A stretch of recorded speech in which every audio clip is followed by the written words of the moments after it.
equipment at a lumber yard. I got a 20-foot box on me.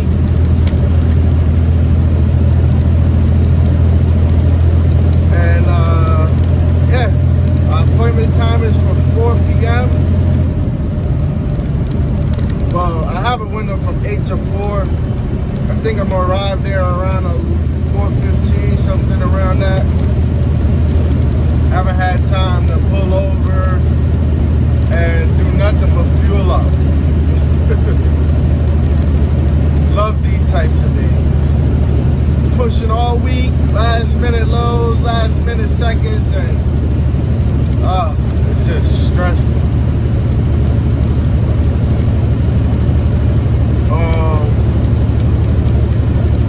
Yeah, so right now, if you can see out that window over here, it's a little snowy, ice and wet on the roads. It's not too bad. It's just a little slippery on the roads.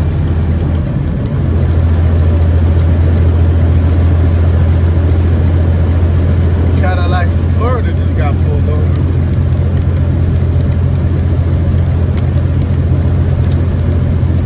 I-80 usually doesn't have any weigh stations, but the state troopers love to sit on this highway.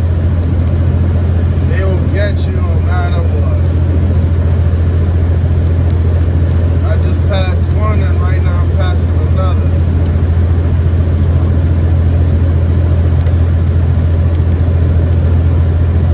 He's looking down at his phone. Probably watching YouTube.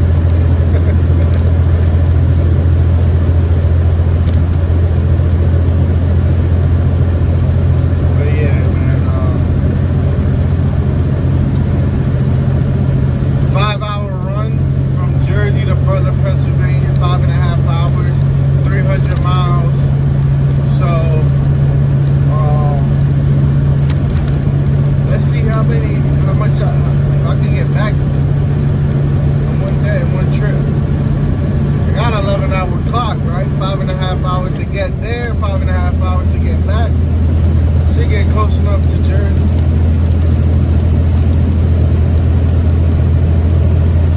But I believe it's about from the ports to Butler. So it was like 320 miles.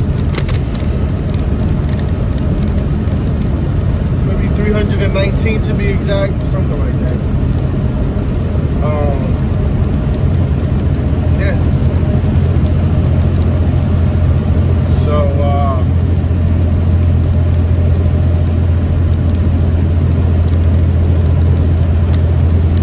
I looked at the hours, and they closed later than my appointment window, so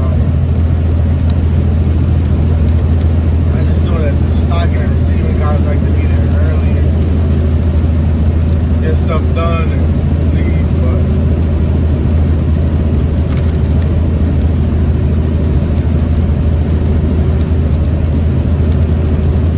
I've been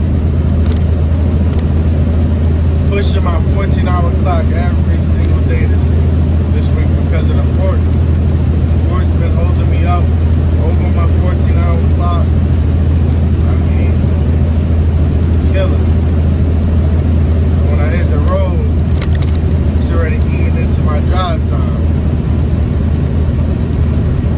And God forbid you do a 16-hour big, big clock, whatever it's called. State trooper pulls you over, they're just doing the math and they're not even looking at, oh, this day, you did the 16-hour rule or this or that, and then you end up having to really fight it, and it just becomes a big pain. Like if that, say if I would have went over my 14-hour yesterday, that state trooper I just passed, decided to pull me over because my amber light is flickering something. And then he goes, can I look at your hours? Looks at my hours in a week. Boom. I get hit with a ticket. Just that easy.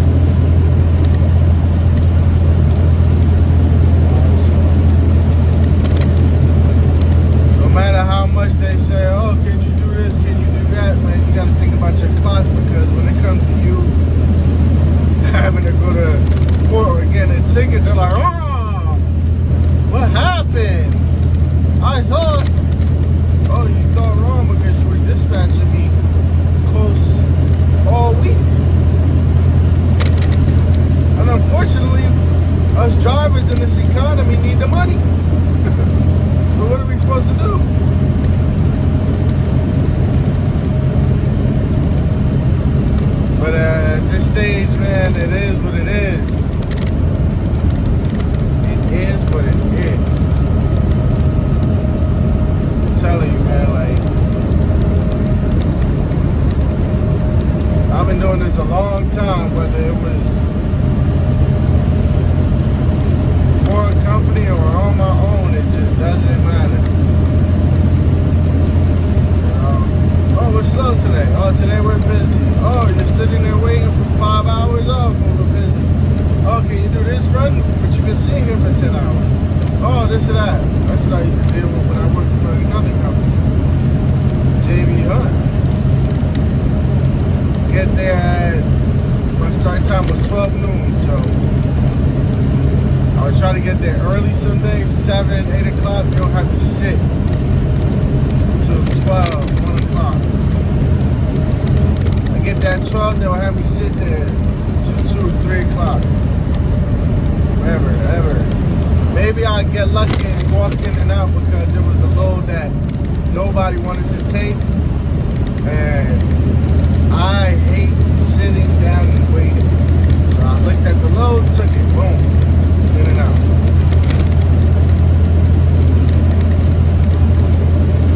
Charlie, man.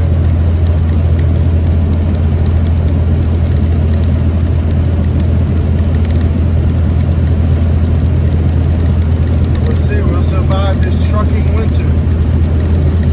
This great winter. Everything has a cycle, so sooner or later things will get better. Truckers will start making money again.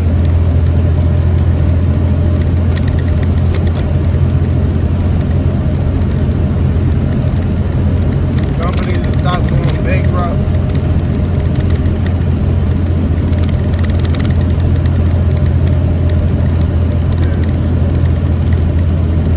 Like this, I love it because it's a straight shot. Yeah, the road is pretty windy and it has a lot of hills, and I am heavy. I gotta be at least 45,000 pounds on a 20-foot box. It's crazy. You know, my truck is pretty strong. I think I got 460 horsepower, and it pulls these heavy containers pretty good, but sometimes when you're going up these mountains on 80, you struggle.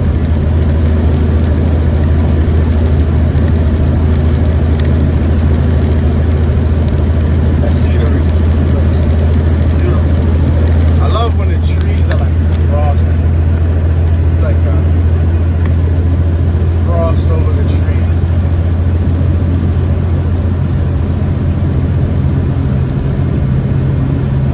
Branches, bark of the tree.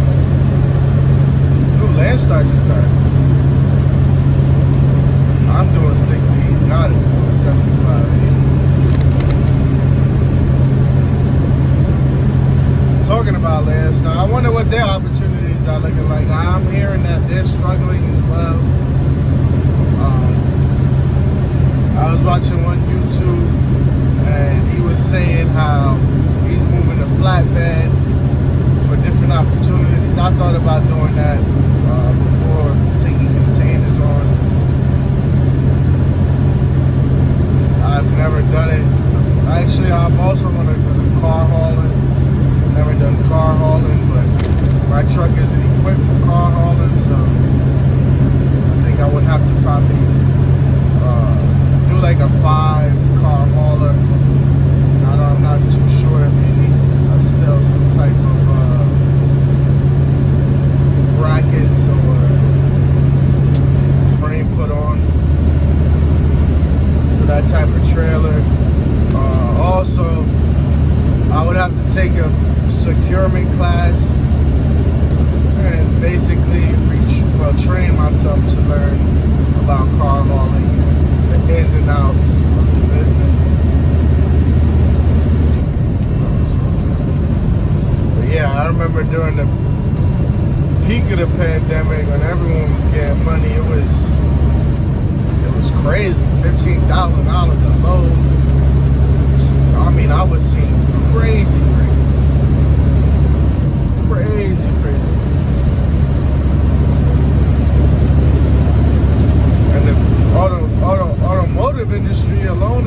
through their winter. So, but yesterday coming out of the ports, I seen a bunch of BMWs, and I'm looking at a bunch of the car lots that they have at the ports. They're packed. They're full. They got that new inventory shipping in. They're sitting there waiting. So, compared to what I was looking at before, them trains would come in, that yard was empty. Now they got a bunch of new cars just sitting there waiting.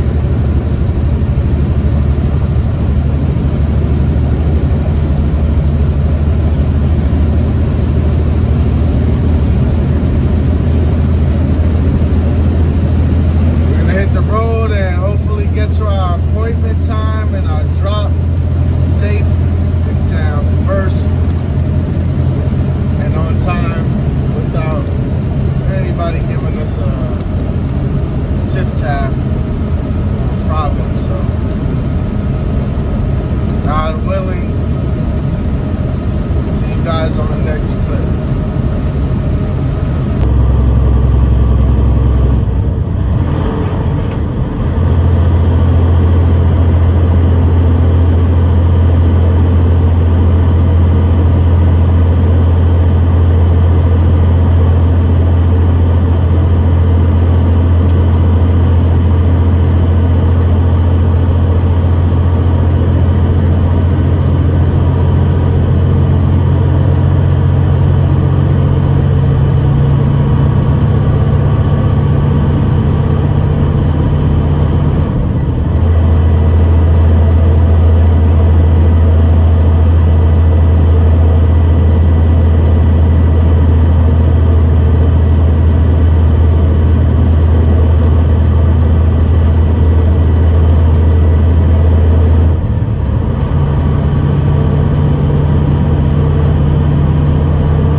What's up, the Operators Truck Club? So today we made it to our stop. They're getting unloaded over there, or loading up over there. I was here yesterday, but I got here kind of like a little too late, and they basically didn't have the proper equipment to unload the truck. I have a container, so you need a dock or something like that to basically unload me, or a forklift that could reach inside the container and pull the crates back, but these guys can't get it done. So I'm with the morning crew and see if they could get it done.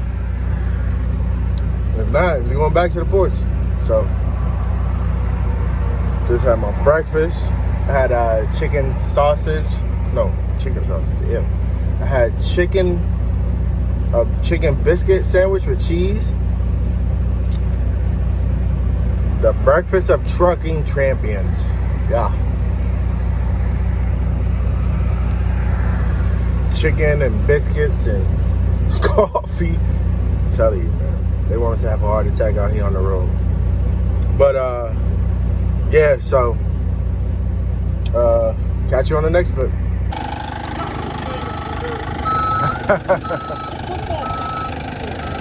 Football team? You ain't gonna like it. I know, that's what I'm asking.